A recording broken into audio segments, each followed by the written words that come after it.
ඔකේ විවිධ රටවල ගායනා කීපයක් මම ඉදිරිපත් කරනවා. හරිද? බලන්න මේ ගායන ඇහෙනකොට ඔබට මතක් වෙන රට මොකද්ද කියලා. හරි මොන බලන්න පළවෙනි එක කොයි රටද කියන බලන්න මෙහෙම එකක් ඇහෙන්නේ. මේක කොයි රටේ අනන්‍යතාවය.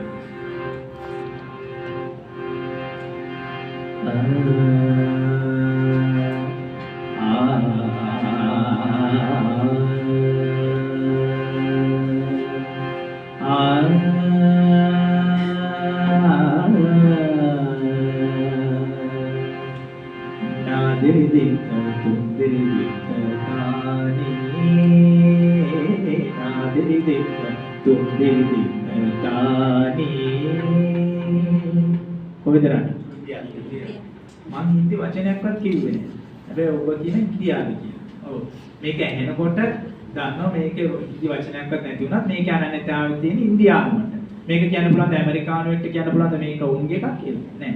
මේක තියෙන ඉන්දියාවට පමණයි. හොඳයි මේක කොයි රට කියලා බලන්න. cham cham cham cha cha cha cha cha cha cham cha cha cha cha cha cha cham cha cha cha cha cha cha cha cha cha cha cham cha cha cha cha cha cha hoy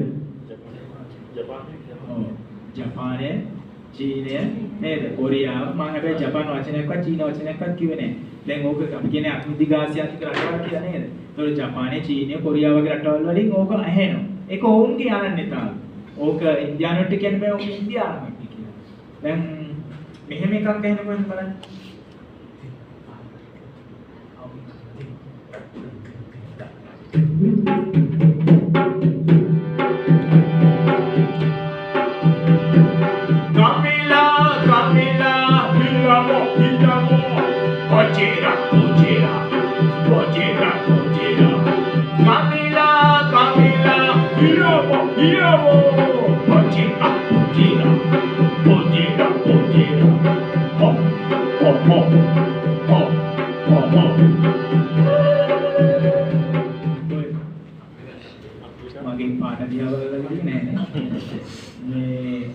අප්‍රිකාව ඔය අප්‍රිකාවේ ධර්මැලවිලි ගායනා.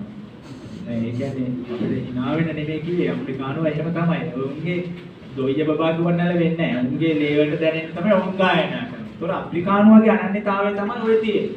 ඕන් කෑ ගහලා ජව සම්පන්න ඒ අප්‍රිකානුවගේ අනන්‍යතාවය. දැන් මෙහෙම එකක් ඇහෙනකොට කොහෙද කියලා බලන්න.